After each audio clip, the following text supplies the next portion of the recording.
At 8 o'clock, we got number 25, Nebraska, who's 5-1, traveling to Minnesota, who's 4-2. Nebraska favored by 7.5 points on Fox. Dylan Raiola has gone 138 of 188, thrown for 1,591 yards, 16 touchdowns, 5 interceptions. Emmett Johnson's had 105 carries for 650 yards and 7 touchdowns.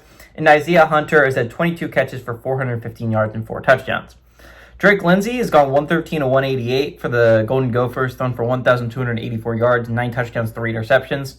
Fame Ijaboy has had 48 carries for 225 yards and a touchdown, and Javon Tracy's had 16 catches for 253 yards and 2 touchdowns. Minnesota leads the series 37-25 all time against the Cornhuskers. Last 5 games have gone to Minnesota from 2019 to 2023. Nebraska has not gone on the road and beaten Minnesota since 2015. Fleck, during his tenure as the Golden Gophers head coach, is 6-1, and Matt Rule is 0-1 against the Gophers during his tenure at Nebraska. Again, big game for Nebraska, because if you're looking at it, Nebraska sits at a one-loss team. They have a win over a very high-quality win over Cincinnati. The Michigan loss isn't aging as well as you would have hoped if you're Nebraska, but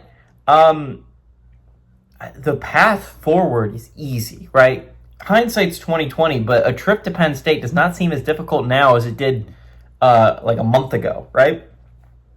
So you're looking at it for Nebraska. You only play one more ranked team left on the schedule. It's a home game against USC.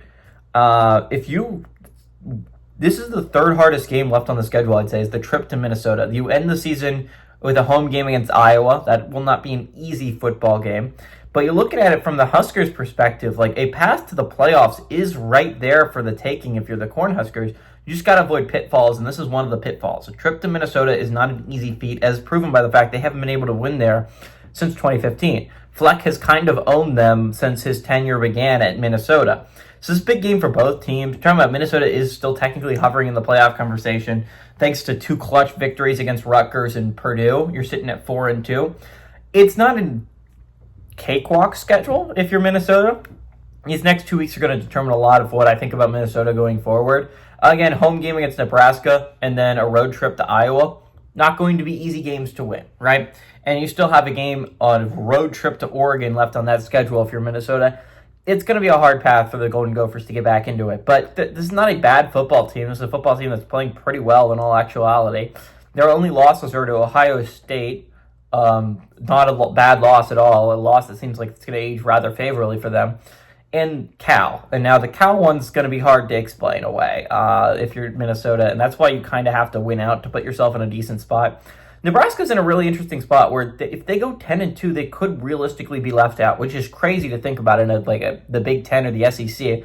But there's a very real scenario where Ohio State and Indiana play for a Big Ten championship and are 12-0, and Oregon sitting at 11-1. Those feel like 3 locks.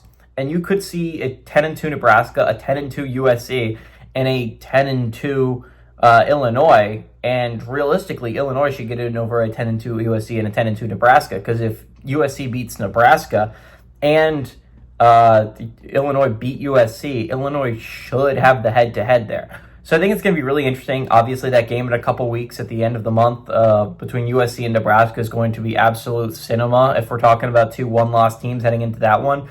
A game that could have massive playoff implications. I think this is a big game for Nebraska, and I think they get up for it. They haven't beat Minnesota in a long time. They have the better team this year, which is not the case most years. I think the Cornhuskers go to Minnesota, and I think they win. But I think the Golden Gophers keep it tight throughout. I expect this game to be pretty close and hard fought. Give me the Cornhuskers to win, but I like the Golden Gophers to cover that 7.5 point spread.